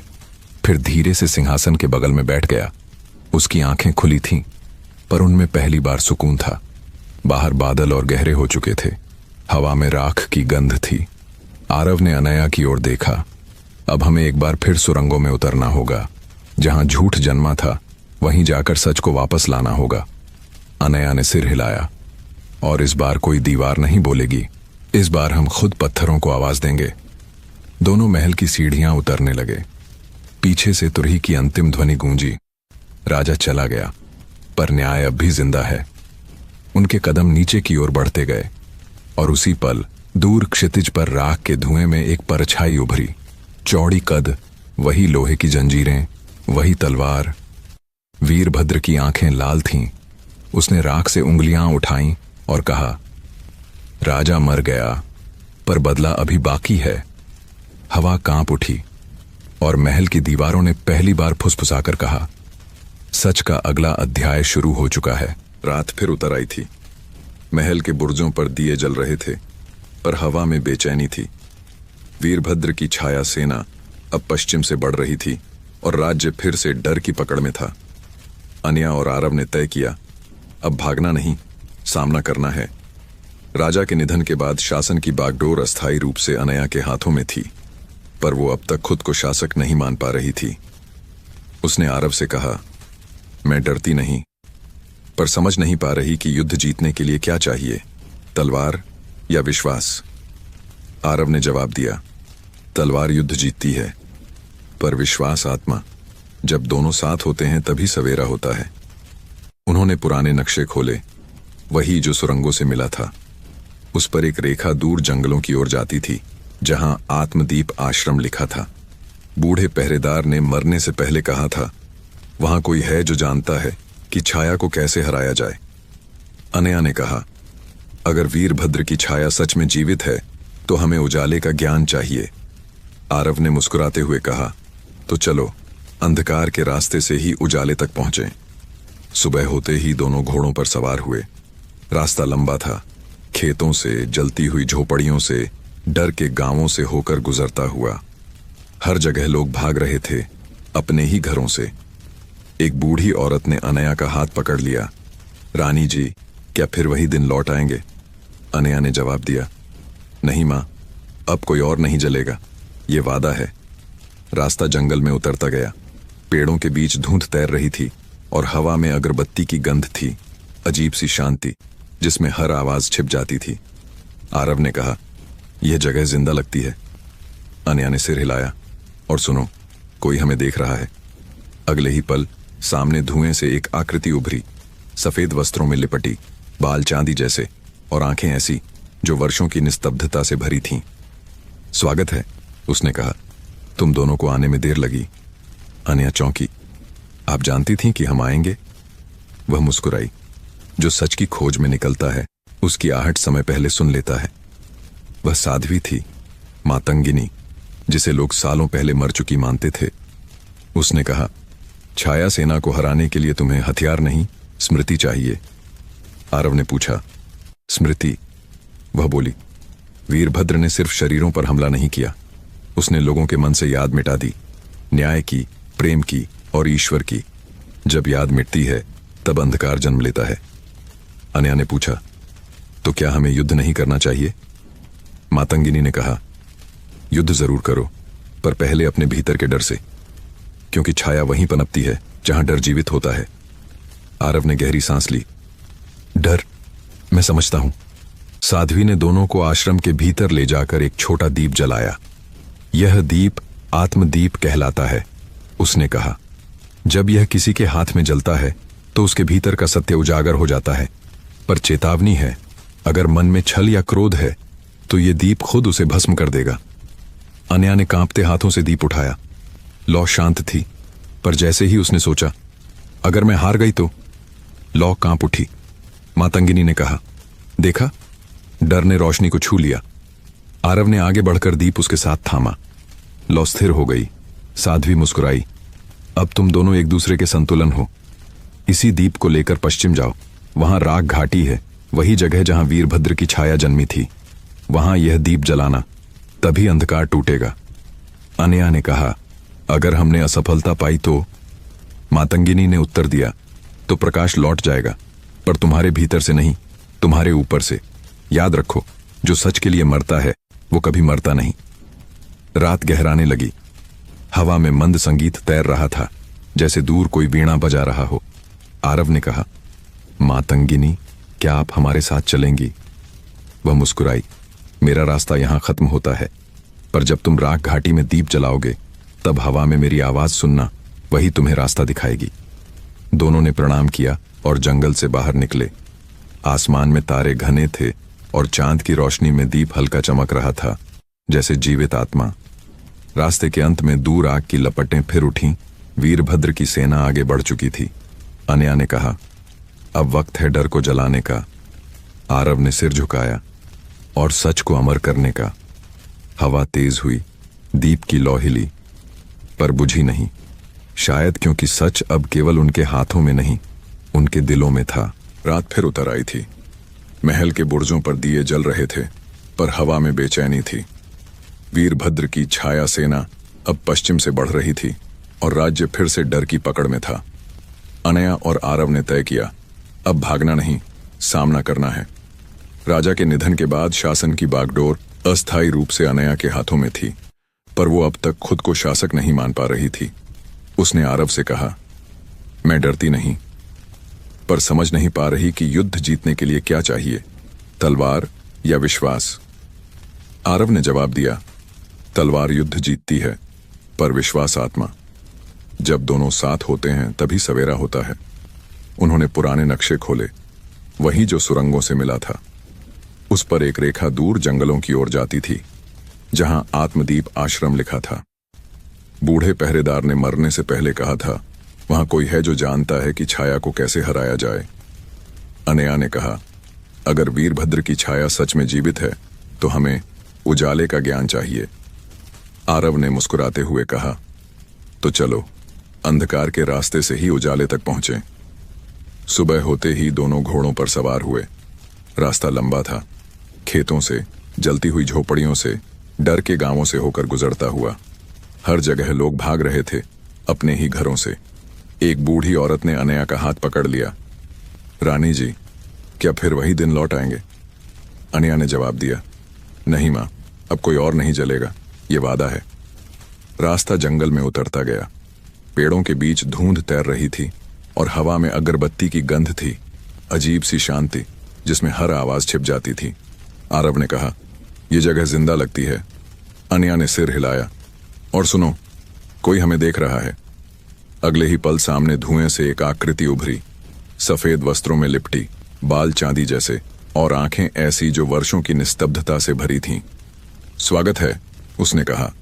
तुम दोनों को आने में देर लगी। अनया चौंकी। आप जानती थीं कि हम आएंगे? वह मुस्कुराई। जो सच की खोज में निकलता है उसकी आहट समय पहले सुन लेता है। वह साध्वी थी, मातंगिनी, जिसे लोग सालों पहले मर चुकी मानते थे। उसने कहा, छाया सेना को हराने के लिए तुम्हें हथियार नहीं, स्मृति चाहिए। आरव ने पूछा, स्मृति? वह बोली, वीरभद्र ने सिर्फ शरीरों पर हमला नहीं किया, उसने लोगों के मन से याद मिटा दी, न्याय की, प्रेम की और ईश्वर की। जब याद मिटती है तब अंधकार जन्म लेता है। अनया ने पूछा, तो क्या हमें युद्ध नहीं करना चाहिए? मातंगिनी ने कहा, युद्ध जरूर करो, पर पहले अपने भीतर के डर से, क्योंकि छाया वहीं पनपती है जहां डर जीवित होता है। आरव ने गहरी सांस ली। डर? मैं समझता हूं। साध्वी ने दोनों को आश्रम के भीतर ले जाकर एक छोटा दीप जलाया। यह दीप आत्मदीप कहलाता है। उसने कहा, जब यह किसी के हाथ में जलता है तो उसके भीतर का सत्य उजागर हो जाता है। पर चेतावनी है, अगर मन में छल या क्रोध है तो यह दीप खुद उसे भस्म कर देगा। अनया ने कांपते हाथों से दीप उठाया। लौ शांत थी, पर जैसे ही उसने सोचा, अगर मैं हार गई तो?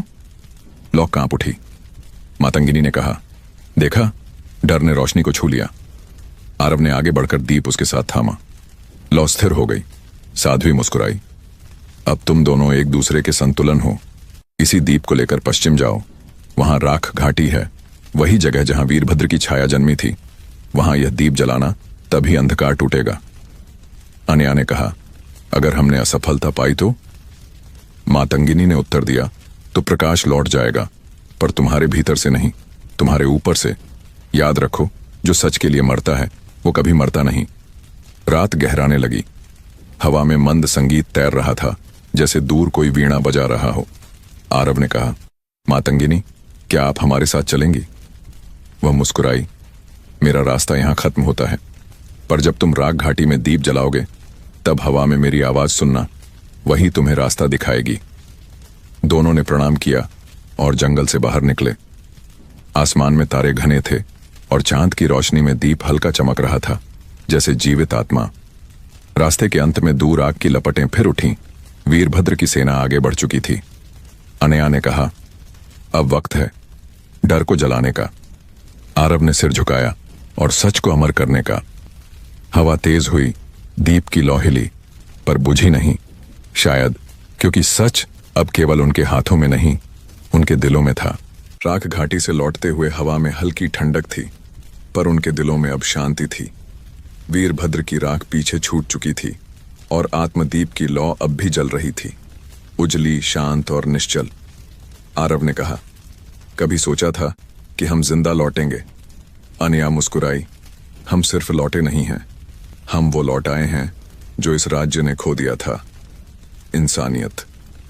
घोड़े धीरे धीरे महल की ओर बढ़ रहे थे। रास्ते में बच्चे खेल रहे थे, लोग खेतों में लौट आए थे और बाजारों में फिर से आवाजें थीं। पहली बार राज्य में कोई डर नहीं था। महल के फाटक पर पहुंचते ही घंटियां बजीं। सैनिकों ने सिर झुकाया। एक बूढ़ा पुजारी आगे आया। राजकुमारी, आज महल में दीपोत्सव मनाया जा रहा है। कहा जाता है कि जब सत्य लौटता है तो हर दिया खुद ब खुद जल उठता है। अनया ने मुस्कुराकर कहा, तो आज सारे दिए उस नाम के जलेंगे जिसने हमें रोशनी दी। आरव ने सिर हिलाया। नाम से नहीं, नीयत से फर्क पड़ता है। ये दिए सबके लिए हैं। वे दोनों राजसभा में पहुंचे। सिंहासन खाली था, उसी तरह जैसे राजा ने छोड़ दिया था। दीवारों पर अब एक नया शिलालेख उकेरा गया था। सत्ता का अर्थ भय नहीं, सेवा है। पर तभी सभा की दीवारों के पीछे से एक सैनिक भागता हुआ आया। हाथ में एक मुड़ा हुआ पत्र था। राजकुमारी, उसने हाँफते हुए कहा, यह पत्र आज सुबह महल के द्वार पर पड़ा मिला। उस पर पुराने राजा की मुहर है। अनया ने पत्र लिया, मोम की सील तोड़ी और पढ़ना शुरू किया। कागज पर पुराने शब्दों में लिखा था, अगर यह पत्र तुम्हारे हाथों में पहुंचे तो समझो कि समय अपने चक्र में लौट आया है। जिस बच्चे को मैंने कभी बंधक कहा था वह मेरा ही खून है। आरव, तू सिर्फ उस किसान का बेटा नहीं बल्कि मेरे वंश की आखिरी कड़ी है। वीरभद्र ने मेरे बड़े पुत्र को मारने का षड्यंत्र रचा और उसी रात तुझे जंगल में फेंक दिया गया था। शायद आज जब ये शब्द तुझे मिलें तब तुझे मेरे अपराधों का भार महसूस न हो, पर मैं चाहता हूं तू उस सिंहासन को संभाले जिसे मैं कभी संभाल नहीं सका। धर्मेश सिंह। अनया का चेहरा स्तब्ध रह गया। आरव ने चुपचाप पत्र को देखा, फिर सिर झुका लिया। तो मैं तुम्हारा भाई? उसने धीमे से कहा। अनया की आंखों में आंसू आ गए। नहीं आरव, तू मेरा अपना था और रहेगा। ये खून नहीं, कर्म का रिश्ता है। दोनों के बीच गहरी चुप्पी छा गई। बाहर हवा तेज हुई और मंदिर की घंटी खुद ब खुद बज उठी। आरव ने धीरे से कहा, शायद यही सच मुझे ढूंढना था। मैंने सोचा था मैं किसी और की लड़ाई लड़ रहा हूं, पर असल में मैं अपने ही पिता की भूल सुधार रहा था। अनया ने उसके कंधे पर हाथ रखा। तो अब इसे पूरा कर, सिंहासन को खून से नहीं करुणा से संभाल। महल के आंगन में दिए जलने लगे। हर दिया हवा में झूमता था, जैसे हर लौ उस अपराध की माफी दे रही हो जो वर्षों से दबी थी। आरव ने सिंहासन की ओर देखा, फिर धीरे से कहा, अगर इस पर कोई बैठेगा तो वो अनया होगी, क्योंकि इस राज्य को जिस दिल की जरूरत है वो तेरे पास है। अनया ने सिर हिलाया। नहीं आरव, ये राज्य अब किसी एक का नहीं, अब इसका राजा सत्य है और इसकी रानी न्याय। दोनों ने मिलकर आत्मदीप को महल के बीच रखा। उसकी लौ अब पहले से भी तेज हो गई, मानो ईश्वर ने खुद गवाही दी हो कि अंधकार अब लौटकर नहीं आएगा। बाहर आसमान में बादल छूट चुके थे, तारे चमक रहे थे और हवा में वही आवाज गूंजी जैसे राजा धर्मेश की आत्मा कह रही हो, अब मेरा राज्य पूरा हुआ, क्योंकि मेरे बच्चे सच में राजा बन गए। रात के आसमान में चांद साफ था और महल की छत पर आत्मदीप अब भी जल रहा था, स्थिर, सुनहरी और शांति से भरा हुआ। पर उसी शांति के बीच किसी अनदेखी आहट ने जैसे हवा को खड़खड़ा दिया। राजसभा की बैठक खत्म हो चुकी थी। सैनिक अपने अपने स्थानों पर लौट गए थे। अनया अकेली महल के आंगन में बैठी थी, सोच में डूबी।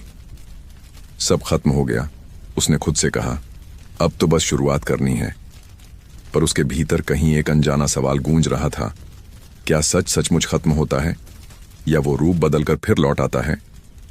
इसी सोच में खोई वह थी कि दरबार के द्वार पर पहरेदार ने आवाज लगाई, राजकुमारी, कोई अजनबी आया है, कहता है कि वह दूर के राज्य से संदेश लाया है। अनया ने सिर उठाया। कौन है? कहता है सत्य का दूत। राजकुमारी ने उसकी अनुमति दी। दरवाजा खुला और अंदर आया एक व्यक्ति, काले वस्त्रों में, चेहरा आधा ढका हुआ। उसकी आंखों में कोई भय नहीं था, पर गहराई थी, जैसे वो बहुत कुछ जानता हो पर कुछ भी कहने से डरता हो। उसने झुककर कहा, नमस्कार महारानी अनया। अनया ने शांत स्वर में कहा, तुम कौन हो? वह बोला, मैं दूत हूं, दूर के राज्य से नहीं बल्कि समय से। मैं तुम्हारे पिता का अंतिम रहस्य लाया हूं। अनया ने भौहें सिकोड़ लीं। क्या फिर से कोई झूठ? नहीं, दूत ने कहा, यह वो सच है जिसे खुद राजा ने भी पूरी तरह नहीं जाना। तुम सोचती हो कि सब खत्म हो गया, पर नहीं, सत्य का अंत कभी नहीं होता, वो बस रूप बदलता है। उसने अपनी झोली से एक पुराना ताम्रपत्र निकाला, जिस पर वही राजमुद्रा थी जो पुराने सिंहासन पर खुदी थी। उस पर लिखा था, जो सत्य के लिए मरता है वो राजा बनता है, पर जो सत्य के लिए जीता है वही देवता बनता है। दूत ने कहा, राजकुमारी, तुम्हारे पिता के पहले एक और वंश था, धर्मवंश। उन्होंने ये शपथ ली थी कि राज्य को न्याय से चलाएंगे, पर सत्ता के लालच ने उस वंश को मिटा दिया। अब जब तुमने राज्य को पुनः जीवित किया है तो वह वंश लौट आया है, तुम्हारे और आरव के रूप में। अनया ने चुपचाप सुना। तो इसका क्या अर्थ है? उसने पूछा। दूत बोला, इसका अर्थ है कि तुम्हारा राज्य केवल इस भूमि तक सीमित नहीं। जहां जहां झूठ राज करता है वहां तुम्हारा नाम गूंजेगा और आरव का रक्त अब धर्मवंश की आखिरी ज्योति है। उसी समय आरव वहां पहुंचा। कौन है ये? उसने तलवार निकालते हुए पूछा। दूत ने शांत स्वर में कहा, मैं दुश्मन नहीं, चेतावनी हूं। राख घाटी की आग बुझ चुकी है, पर उसकी चिंगारियां अब पूर्व दिशा में दिख रही हैं। वहां एक नया नाम उभरा है, अंधसत्य। अनया ने पूछा, अंधसत्य? दूत ने उत्तर दिया, हां, वो लोग जो वीरभद्र के विचारों को पुनर्जीवित करना चाहते हैं। वे कह रहे हैं कि छाया का अंत नहीं हुआ, बस शरीर बदल गया है। और अगर तुम सच में शांति चाहती हो तो तुम्हें वहां जाना होगा जहां झूठ जन्म लेता है, लोगों के मन में। आरव ने गहरी सांस ली। तो क्या फिर से युद्ध होगा? दूत ने कहा, नहीं, इस बार युद्ध शब्दों से होगा, तलवारें नहीं, विचार भिड़ेंगे। अनया ने आत्मदीप की ओर देखा। उसकी लौ हल्की कांपी, फिर स्थिर हो गई। हम तैयार हैं, उसने कहा। दूत मुस्कुराया। यही तो असली राज है। जब कोई राजा सत्य की रक्षा तलवार से नहीं, विश्वास से करे, तभी उसका राज्य अमर होता है। उसने सिर झुकाया और पीछे हट गया। दरवाजे से बाहर जाते जाते बोला, स्मरण रहे, सत्य की परीक्षा कभी खत्म नहीं होती, वो बस नई कहानी बनकर लौटती है। दरवाजा बंद हुआ। आरव ने धीमे स्वर में कहा, क्या हमने सच में जीत हासिल की? अनया ने उत्तर दिया, जीत नहीं, विरासत हासिल की है। और विरासत को संभालना युद्ध जीतने से कठिन होता है। वे दोनों महल की छत पर पहुंचे। रात का आसमान तारों से भरा था। हवा में दीपों की खुशबू थी। आरव ने कहा, कभी सोचा था मैं एक बंधक बनकर राजकुमारी से मिलूंगा और एक दिन उसी के साथ सत्य का पहरेदार बन जाऊंगा। अन्या मुस्कुराई। कभी नहीं सोचा था कि बंधक ही राज्य का उद्धारक निकलेगा। दोनों ने एक साथ आकाश की ओर देखा और उसी समय हवा में आत्मदीप की लौ और तेज हो गई, मानो सत्य खुद मुस्कुरा उठा हो। सुबह की पहली किरण ने महल के ऊंचे बुर्जों को सुनहरा कर दिया था। अनया और आरव अब शासक नहीं, बल्कि यात्रियों जैसे दिख रहे थे, सादे वस्त्रों में, हाथों में आत्मदीप और दिलों में एक नया संकल्प। राज्य में शांति थी, पर दूत के शब्द अब भी उनके कानों में गूंज रहे थे। अंधसत्य अब लोगों के भीतर जन्म ले चुका है। महल के आंगन में जब उन्होंने कदम रखा तो सबने झुककर प्रणाम किया। एक बूढ़ा मंत्री बोला, महारानी, क्या अब सब खत्म हो गया? अनया ने उत्तर दिया, नहीं, अब असली शुरुआत है। बाहर की छाया मिट गई, पर भीतर की अभी बाकी है। आरव ने सभा की ओर देखा। राज्य को अब तलवार की नहीं, सच्चाई की जरूरत है। हमें लोगों के दिलों में रोशनी जलानी होगी। सभा के लोग समझ नहीं पा रहे थे कि वो क्या कहना चाहता है। एक वृद्ध सेनापति ने पूछा, महाराज, क्या अब आप युद्ध नहीं करेंगे? आरव ने मुस्कुराकर कहा, अब युद्ध शब्दों से होगा, एक सच्चा युद्ध जिसमें किसी की जान नहीं जाएगी, पर सबकी सोच बदलेगी। उन्होंने अगले दिन के लिए एक यात्रा तय की, पूर्व दिशा की ओर, जहां अंधसत्य का प्रभाव फैल रहा था। लोगों ने कहा कि वहां गांवों में झूठा प्रचार फैलाया जा रहा है कि वीरभद्र मरा नहीं और नया शासक झूठा है। अनया ने दृढ़ स्वर में कहा, अगर झूठ भाषा में बोला जा रहा है तो हम उसे भाषा से ही हराएंगे। यात्रा शुरू हुई। रास्ते में उन्हें गांव मिले, लोग जिनके चेहरे थके हुए थे, पर उम्मीद अब भी थी। एक गांव में बच्चे पत्थरों से खेल रहे थे और मिट्टी में खींचा था एक चिन्ह जो वीरभद्र की सेना का प्रतीक था। अनया ने पास जाकर पूछा, बेटा, ये किसने बनाया? बच्चा बोला, मां कहती हैं वीरभद्र लौट आएगा और हमें फिर से अन्न देगा। आरव के मन में दर्द उठा। झूठ ने फिर बीज बो दिया है, उसने धीरे से कहा। उसने लोगों को बुलाया और कहा, अगर तुम्हें फिर से कोई राजा झूठे वादे दे तो पहले खुद से पूछना, क्या उसने कभी तुम्हारा दर्द सुना? एक बुजुर्ग बोला, हम तो बस जीना चाहते हैं। आरव ने जवाब दिया, तो सुनो, जो राजा तुम्हें डर में जीने दे वो तुम्हारा नहीं, और जो तुम्हें बोलने की हिम्मत दे वही सच्चा शासक है। लोगों की आंखों में चमक लौटी। अनया ने आत्मदीप मिट्टी पर रखा। उसकी लौ चमकी और हवा में फैल गई हल्की सी सुनहरी आभा। उसने कहा, यह दीप अब तुम्हारे लिए है। जब भी अंधेरा बढ़े इसे याद करना। गांव वालों ने झुककर प्रणाम किया। रात को दोनों एक पुराने पेड़ के नीचे रुके। आसमान में तारे थे, पर हवा में बेचैनी थी। आरव ने कहा। झूठ मिटाना तलवार से आसान था, पर लोगों के दिल से निकालना कठिन है। अनया बोली, क्योंकि तलवार डर बनाती है और सच भरोसा चाहता है। भरोसा उगने में समय लगता है। तभी अचानक जंगल के उस पार से कुछ आवाजें आईं। कई मशालें झिलमिलाईं। काले वस्त्रों में कुछ लोग उनके सामने आ खड़े हुए। तुम वही हो जिन्होंने वीरभद्र को मारा? एक आदमी चिल्लाया। आरव ने शांति से कहा, मैंने किसी को नहीं मारा, मैंने केवल उसके भीतर की छाया को रोशनी दिखाई थी। वह व्यक्ति गरजा, झूठ, छाया कभी मरती नहीं। अनया ने आत्मदीप उठाया। लौ तेज हुई। अगर छाया अमर होती तो सूरज हर दिन क्यों उगता? उसने कहा। हवा रुक गई। मशालें झिलमिला उठीं। उन लोगों की आंखों में भय उतर आया। वे एक एक कर पीछे हटने लगे, जैसे किसी अदृश्य सत्य ने उन्हें रोक लिया हो। आरव ने दीप नीचे रखा। युद्ध नहीं, बस एक बात याद रखो, अंधेरा लौटेगा, पर जब तक किसी के दिल में एक सच्चा दीप जलता रहेगा, झूठ कभी नहीं जीतेगा। वे लोग मौन खड़े रहे। फिर धीरे धीरे मशालें बुझ गईं और सन्नाटा फैल गया। अनया ने धीरे से कहा, तुम्हारा दीप सबके भीतर जल गया है आरव। आरव ने मुस्कुराकर जवाब दिया, नहीं अनया, अब हर तिल अपना दीप है। सुबह हुई। सूरज की किरणें पेड़ों के बीच से उतरकर उनके चेहरों पर पड़ी। उन्होंने महल की ओर देखा, फिर गांव की ओर, और दोनों मुस्कुरा उठे। अब उन्हें पता था, राज्य केवल दीवारों से नहीं बनता, दिलों से बनता है। आत्मदीप फिर से चमका और उसकी लौ में उभरे दो शब्द जैसे किसी ने हवा में लिख दिए हों, सत्य जीवित है। सूरज डूब चुका था। महल के चारों ओर दीपों की कतारें जल रही थीं, पर हवा में कुछ अजीब था, एक अनजाना डर जो बिना आवाज के फैल रहा था। अनया और आरव अपने अपने कक्षों में लौट चुके थे। दिन भर की यात्राओं और जनसभाओं के बाद अब बस सुकून की उम्मीद थी, पर भाग्य को शायद अब भी शांति नहीं चाहिए थी। रात के तीसरे पहर अचानक राजमहल की घंटियां बज उठीं। पहरेदारों ने दौड़ते हुए आकर कहा, महारानी, राज्य के लेखागार में आग लग गई है। अनया चौंक उठी। क्या? वो तो महल के सबसे सुरक्षित हिस्से में है। आरव पहले ही जाग चुका था।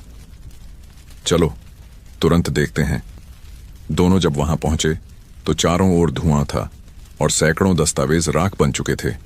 राज्य का इतिहास, पुराने आदेश, कर संबंधी अभिलेख, सब जलकर खत्म।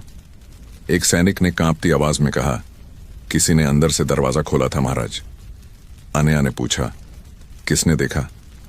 सैनिक बोला, किसी को नहीं, पहरेदार कह रहे हैं कि दरवाजा खुद खुल गया। आरव ने बुझी हुई दीवार को देखा। एक कोने में जलते अजलते शब्दों में कुछ लिखा था, जैसे किसी ने आग में भी कोई संदेश छोड़ दिया हो। वो झुका, दीवार को छुआ। लिखा था, सत्य का घर अंदर से टूटता है। अनया ने कहा, इसका मतलब? आरव ने गहरी आवाज में कहा, इसका मतलब है दुश्मन अब बाहर नहीं है। अगली सुबह दरबार बुलाया गया। मंत्रियों में बेचैनी थी। कई चेहरे थके हुए, कुछ डरे हुए और कुछ ज्यादा शांत। आरव ने सभी से कहा, राज्य में आग बाहर से नहीं, भीतर से लगी है। हमें सच जानना होगा। एक मंत्री बोला, शायद ये फिर अंधसत्य का काम है। आरव ने सिर हिलाया, नहीं, अंधसत्य डर फैलाता है, पर उसके पास राजमुहर नहीं हो सकती। अनया ने बीच में कहा, हाँ, हमने राख में वो मुहर देखी जो सिर्फ राजकक्ष से मिल सकती है। सभी एक दूसरे को देखने लगे। एक भारी सन्नाटा फैल गया। तभी सभा के पीछे से कदमों की आवाज आई। एक आदमी आगे बढ़ा। दरबार का सबसे पुराना मंत्री सुवर्णपाल। उसके चेहरे पर वही झूठी शांति थी। राजकुमारी, उसने झुककर कहा, आपका आरोप अपमानजनक है। आरव ने तीखी नजर डाली।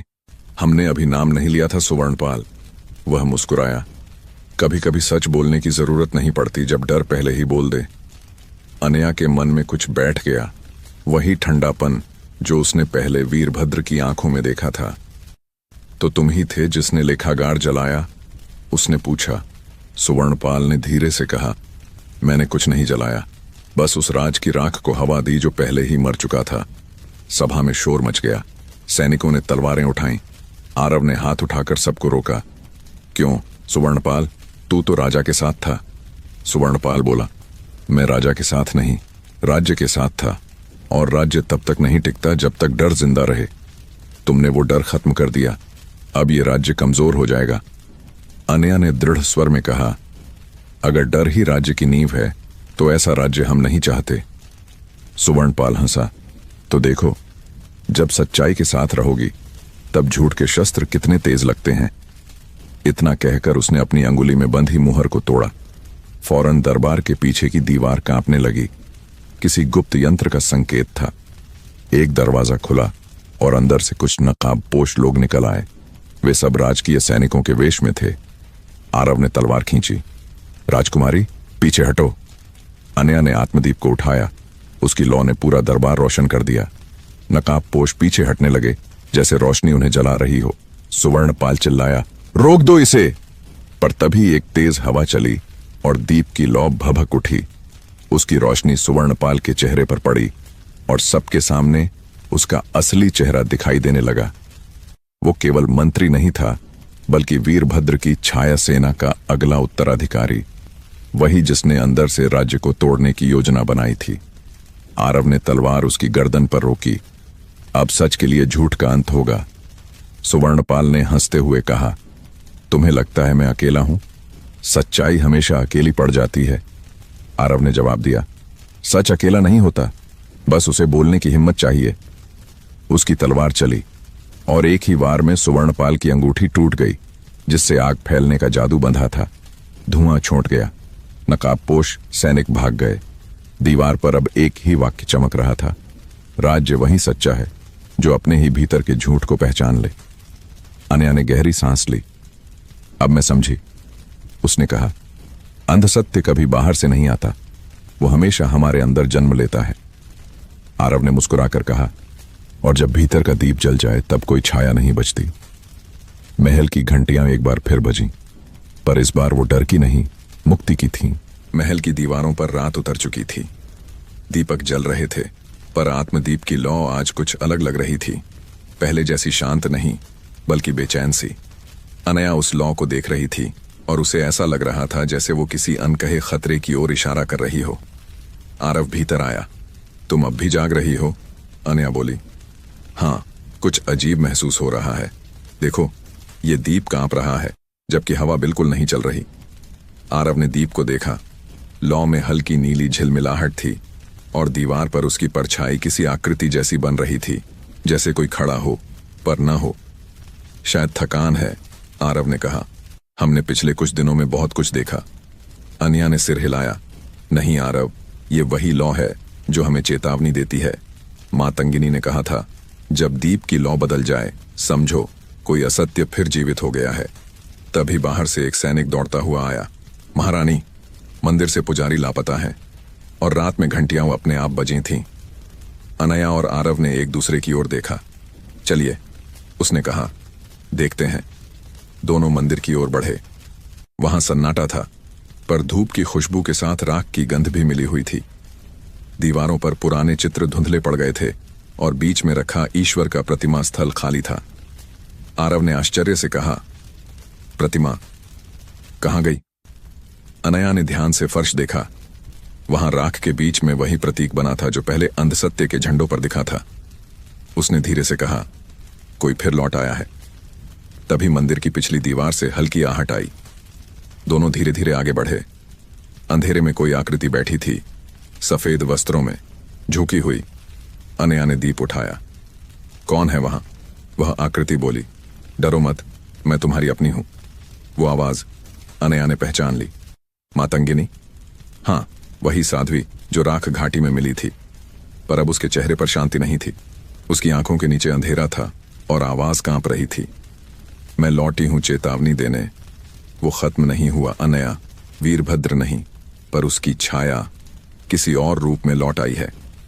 आरव ने पूछा, क्या मतलब? मातंगिनी ने कांपते हाथों से एक छोटा पात्र आगे बढ़ाया। उसमें राख और लाल धूल मिली हुई थी। ये वही अग्नि है जो वीरभद्र के मरने के बाद बुझी नहीं। किसी ने इसे फिर से जला दिया है। अनया का दिल धड़क उठा। किसने? मातंगिनी ने कहा, जिसे तुमने सबसे ज्यादा भरोसा दिया। अचानक मंदिर के द्वार जोर से बंद हो गए। दीप की लौ कांपी और नीली हो गई। आरव ने तलवार खींची। कौन है वहां? अंधेरे से एक गहरी आवाज आई। भरोसा ही सबसे बड़ी भूल होती है राजकुमारी। दरवाजे की ओर से एक व्यक्ति धीरे धीरे आगे बढ़ा। दीप की लौ ने उसका चेहरा रोशन किया। वह आरव का सबसे करीबी सलाहकार देवव्रत था। अनया अविश्वास में बोली, देवव्रत, तुम? वह मुस्कुराया। तुम सोचती थी वीरभद्र की छाया खत्म हो गई? नहीं, वो मेरे भीतर जिंदा थी। मैं उसका वारिस हूं और अब यह राज्य मेरा होगा। आरव ने तलवार आगे की। तुम हमारे साथ थे, हमने तुम्हें परिवार माना। देवव्रत ने ठंडी आवाज में कहा, और तुमने वही गलती दोहराई जो तुम्हारे पिता ने की, भरोसा। मंदिर की दीवारों से राख गिरने लगी। मातंगिनी ने कांपती आवाज में कहा, दीप को बचाओ, वही तुम्हारी एकमात्र ढाल है। आरव ने दीप उठाया, लेकिन लौ कमजोर पड़ने लगी। देवव्रत ने हवा में राख फेंकी और नीला धुआं चारों ओर फैल गया। ये वही आग है, उसने कहा, जो तुम्हारे पिता के पापों से बनी थी। अनया ने धीरे धीरे दीप को अपने सीने के पास लाया। अगर ये आग पाप से बनी है, उसने कहा, तो इसे भस्म करने वाला केवल सत्य ही होगा। उसने आंखें बंद की और कहा, हे प्रकाश, अब अपने आप को साबित कर। दीप की लौ अचानक सफेद हो गई और फिर पूरे मंदिर में फैल गई। देवव्रत पीछे हटने लगा। उसके चेहरे पर भय उतर आया। नहीं, ये कैसे संभव है? लौ ने राख को छुआ और वो आग बनकर देवव्रत को घेरने लगी। वह चीखा, सत्य आग नहीं, धोखा है। पर उसकी आवाज धुएं में घुल गई। जब सब शांत हुआ तो मंदिर में सिर्फ 3 लोग थे, अनया, आरव और मातंगिनी। दीवारों पर फिर से वही शब्द उभरे, सत्य की लौ जब भीतर जले तब कोई अंधकार बाहर नहीं टिकता। अनया ने दीप की ओर देखा। लौ अब फिर से सुनहरी और शांत थी। मातंगिनी ने मुस्कुराते हुए कहा, अब राज्य सच में जाग गया है। और धीरे धीरे उसकी आकृति हवा में विलीन हो गई, जैसे उसका उद्देश्य पूरा हो गया हो। आरव ने अनया की ओर देखा, क्या अब सच में सब खत्म हुआ? अनया ने कहा, नहीं आरव, सच कभी खत्म नहीं होता, बस हर बार एक नई लौ के रूप में लौट आता है। सुबह अभी पूरी तरह जागी भी नहीं थी कि महल के भीतर हलचल मच गई। रात का सन्नाटा जैसे टूटकर हर दिशा में फैल गया था। अनया अपने कक्ष से बाहर निकली और देखा कि आत्मदीप जो मंदिर में रखा था अब वहां नहीं था। दीवारों पर उसकी रोशनी की लकीरें अब भी चमक रही थीं, पर दीप गायब था। आरव तुरंत दौड़ा आया। किसी ने लिया? अनया ने धीरे से कहा। नहीं, किसी ने नहीं, वो खुद चला गया है। दोनों मंदिर की ओर भागे। फर्श पर राख की एक लकीर थी जो महल के आंगन से नीचे की ओर जाती दिख रही थी, मानो दीप ने खुद रास्ता बनाया हो। अनया ने कहा, यह वही दिशा है जहां राजा धर्मेश ने कभी अपनी गुप्त सुरंगें बनवाई थीं। आरव ने मशाल उठाई, तो शायद वहीं उसका उत्तर छिपा है। वे दोनों सुरंग में उतरे। अंधेरा गहरा था, लेकिन जहां जहां राख की लकीर जाती वहां दीवारों पर हल्की सुनहरी चमक थी, जैसे कोई शक्ति उन्हें राह दिखा रही हो। थोड़ा आगे बढ़ते ही हवा बदल गई। ठंडी नहीं, बल्कि भारी, जैसे किसी प्राचीन रहस्य की सांसें हों। दीवारों पर उभरे अक्षर खुद ब खुद चमकने लगे। सत्य का गर्भ केवल निर्मल हृदय को स्वीकार करता है। अनया ने कहा, सत्य का गर्भ, क्या यही वह जगह है जहां आत्मदीप जा रहा है? आरव ने सिर हिलाया। शायद यहीं उसका जन्म हुआ था। अचानक रास्ता खत्म हो गया। आगे बस एक विशाल पत्थर था जिस पर किसी वृक्ष जैसी नक्काशी थी और बीच में वही प्रतीक, 3 अग्नि रेखाएं। वह प्रतीक हल्की हल्की धड़क रहा था, जैसे जीवित हो। अनया ने हाथ बढ़ाया। जैसे ही उसकी उंगलियां पत्थर को छुईं, वह धीरे धीरे खुलने लगा। पीछे से नीली रोशनी फूटी और उनके सामने एक विशाल कक्ष उभर आया। कक्ष के बीचों बीच आत्मदीप रखा था, लेकिन अब उसकी लौ 3 रंगों में जल रही थी, सुनहरी, नीली और सफेद। दीवारों पर राजवंश की कथाएं चित्रों में खुदी थीं। राजा धर्मेश, वीरभद्र, मातंगिनी और अंत में अनया और आरव। हर चित्र जैसे कह रहा था कि यह सब पहले भी हो चुका है और फिर से होगा। आरव आगे बढ़ा। यह जगह लगता है समय के बाहर है, अनया ने कहा, या शायद यही समय का मूल है। उसी क्षण दीप की लौ कांपी और कक्ष में एक आवाज गूंजी, स्वागत है धर्मवंश के वारिसों, तुमने बाहर का अंधकार जीता है, अब भीतर के सत्य को पहचानो। आवाज धीमी थी, पर गूंज पूरे कक्ष में भर गई। अनया ने पूछा, तुम कौन हो? उत्तर मिला, मैं वही हूं जो हर युग में लौटता है, जब लोग भूल जाते हैं कि प्रकाश उनके भीतर है। दीप की लौ 3 भागों में बंटी और दीवारों पर 3 आकृतियां बनी, राजा धर्मेश, वीरभद्र और मातंगिनी। तीनों के चेहरे शांत थे, जैसे वे सिर्फ प्रतीक हों, देह नहीं। धर्मेश बोले, अन्या, सत्य को बचाने के लिए तुम्हें त्याग करना होगा। वीरभद्र बोला, आरव, अंधकार को हराने के लिए उसे अपनाना सीखो। मातंगिनी ने कहा, और जब दोनों एक हो जाएंगे तभी राज्य अमर होगा। आरव ने धीरे से पूछा, क्या इसका मतलब है कि युद्ध खत्म नहीं हुआ? आवाज आई, युद्ध कभी खत्म नहीं होता, बस रूप बदलता है। आज अंध सत्य नहीं, आने वाले कल का अभिमान तुम्हारा शत्रु होगा। अनया ने कहा, तो हम क्या करें? धर्मेश ने मुस्कुराकर कहा, सत्य को किसी सिंहासन पर नहीं, हर दिल में बैठाओ। इतना कहते ही दीप की तीनों लपटें एक हो गईं और एक तेज चमक फैली। अनया और आरव दोनों घुटनों पर गिर पड़े। जब आंखें खुलीं तो वे फिर महल के आंगन में थे। आसमान में हल्की रोशनी थी, सुबह हो रही थी। आत्मदीप उनके बीच रखा था, शांत, पर अब उसमें कोई लौ नहीं थी। अनया ने हल्के से मुस्कुराकर कहा, शायद अब इसे जलने की जरूरत नहीं, अब ये हम में है। आरव ने उत्तर दिया, हाँ, अब हम ही आत्मदीप हैं। महल की छत पर सूरज की पहली किरण पड़ी। वो उसी रास्ते को छू रही थी जहां राख की लकीर खत्म हुई थी, मानो कह रही हो, सत्य वहीं लौटता है जहां विश्वास जीवित हो। राज्य में अब एक नया सवेरा था। महल के आंगन में बच्चों की हंसी गूंजती थी, खेतों में फिर से हरियाली लौट आई थी और लोगों के चेहरों पर वो सुकून था जो वर्षों से गायब था। अनया और आरव ने अब शासन को एक नई दिशा दी थी, तलवार और मुकुट के बीच नहीं, बल्कि शिक्षा और समझ के बीच। राजमहल के पूर्वी भाग में उन्होंने एक विशाल विद्यालय बनवाया, सत्यालय। वहां न सैनिकों की गिनती होती थी, न खजाने की। वहां बच्चों को सिखाया जाता था कि राज्य की रक्षा ज्ञान से होती है, डर से नहीं। अनया रोज वहां जाती, बच्चों के बीच बैठकर कहानियां सुनाती।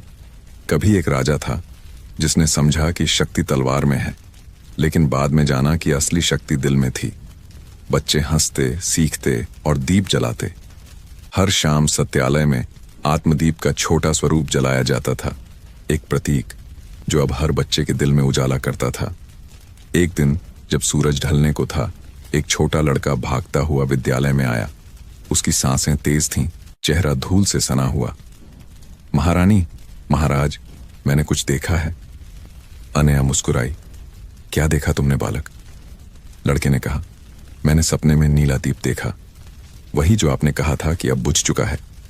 आरव ने गंभीरता से उसकी ओर देखा। नीला दीप? लड़के ने सिर हिलाया। हाँ, वो जल रहा था, लेकिन आसमान में, और उसकी लौ में किसी की परछाई दिख रही थी। अनया ने धीरे से पूछा, किसकी परछाई? लड़का बोला, वो आपकी जैसी लग रही थी, पर बाल लंबे थे और आंखों में अजीब सी रोशनी थी। सभी मौन हो गए। आरव ने सोचा, सपना तो सपना होता है, लेकिन याद है मातंगिनी ने कहा था, जब कोई नई लौ जन्म ले तो उसे नजरअंदाज मत करना। अनया की आंखों में हल्की बेचैनी आ गई। शायद आत्मदीप ने अपना नया रूप पाया है, किसी और में, किसी और समय में। रात को जब सब सो गए, अनया महल की छत पर गई। चांद पूरा था और हवा में शांति थी। उसने आसमान की ओर देखा। वहां सचमुच दूर क्षितिज पर एक नीली चमक दिख रही थी। वो स्थिर नहीं थी, बल्कि धीरे धीरे बढ़ रही थी, जैसे किसी अनदेखी दिशा में बुला रही हो। आरव भी आ गया। तुमने भी देखा? अनया ने सिर हिलाया। हाँ, और ये सपना नहीं है। नीली रोशनी धीरे धीरे उनके ऊपर से गुजरी। हवा में हल्की सी ध्वनि गूंजी, जैसे कोई फुसफुसा रहा हो। सत्य बुझता नहीं, बस नया रूप लेकर लौटता है। आरव ने कहा, क्या हमें उसके पीछे जाना चाहिए? अनया मुस्कुराई। नहीं, अब हमें नहीं जाना चाहिए। अब ये किसी और के लिए है, किसी नए की यात्रा शुरू हो चुकी है। दोनों छत पर खड़े रहे जब तक वो नीली रोशनी दूर आसमान में विलीन नहीं हो गई। और उस पल जैसे पूरा राज्य उस रोशनी के नीचे नहा गया। पेड़ों की पत्तियां चमक उठीं, नदी पर लहरें सोने जैसी झिलमिलाईं और मंदिर की घंटी अपने आप बज उठी। अगले दिन सत्यालय में वही लड़का फिर आया। इस बार वह शांत था। महारानी, उसने कहा, कल रात मैंने वही दीप फिर देखा, लेकिन इस बार उसने मुझसे कहा, सत्य तुम्हारे भीतर है। अनया मुस्कुराई और उसके सिर पर हाथ रखा। तो याद रखो बच्चे, उसने कहा, जब दुनिया अंधेरी लगे तो किसी और से रोशनी मत मांगना, अपने भीतर देखना। लड़के ने पूछा, क्या मैं भी आत्मदीप रख सकता हूं? आरव ने जवाब दिया, तू ही आत्मदीप है। वो पल जैसे समय में ठहर गया।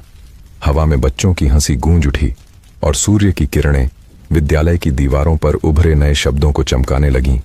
सत्यालय, जहां हर आत्मा दीप बनती है। अनया ने आसमान की ओर देखा, जहां अब नीले रंग की हल्की आभा बाकी थी। उसने धीमे स्वर में कहा, राज्य बदल गया, पर सत्य अब भी सफर में है, और जब तक कोई बच्चा विश्वास करेगा, ये लौ कभी नहीं बुझेगी। आरव ने उसका हाथ थामा। कहानी खत्म नहीं हुई अनया, बस अब इसे आगे सुनाने वाले बदल गए हैं। दोनों मुस्कुराए और उनके पीछे बच्चों की आवाज गूंजी, जय सत्य, जय प्रकाश। आसमान में सूरज पूरी तरह उग चुका था और लगता था आज वो सिर्फ एक दिन नहीं, बल्कि एक नया युग लेकर आया है, सत्य युग। 20 साल बीत चुके थे। राज्य अब पहले जैसा नहीं रहा। महल के ऊंचे बुर्ज अब ज्ञान के प्रतीक बन चुके थे, न कि शक्ति के। सत्यालय अब पूरे देश में फैल चुका था और हर गांव में बच्चे दीप जलाकर दिन की शुरुआत करते थे। अनया और आरव अब वृद्ध हो चुके थे। उनके बालों में चांदी उतर आई थी, पर आंखों में वही उजाला था जो कभी आत्मदीप में जलता था। महल की छत पर वे दोनों हर शाम बैठते और बच्चों के गीत सुनते। सत्य हमारी सांसों में है, प्रकाश हमारे भीतर है। एक दिन जब सूरज ढल रहा था, सत्यालय से एक जवान युवक आया। उसकी आंखों में उत्सुकता थी और हाथों में एक छोटी पोटली। महाराज, महारानी, उसने झुककर कहा, मैं वही हूं जो कभी आपके विद्यालय में पढ़ा था, वही बालक जिसने नीला दीप देखा था। अनया मुस्कुराई, हम याद रखते हैं। अब तू जवान हो गया है आर्यन। आर्यन ने पोटली खोली। अंदर एक छोटा दीपक था, पर उसकी लौ नीली थी, स्थिर और गहरी। मैं इसे वहीं से लाया हूं जहां आप कहा करते थे, सत्य के गर्भ से। वहां अब भी प्रकाश है। आरव की आंखों में चमक आ गई। तो आत्मदीप ने अपना उत्तराधिकारी पा लिया। आर्यन ने कहा, हां, और मैं इसे सिर्फ दिखाने नहीं, बांटने आया हूं। मैं चाहता हूं कि अब हर बच्चे के पास अपना आत्मदीप हो, ताकि कोई भी पीढ़ी अंधेरे में न भटके। अनया ने उसके सिर पर हाथ रखा। तू वही है जिसके लिए यह सब शुरू हुआ था। अब समय है कि राज्य का उजाला तेरे साथ आगे बढ़े।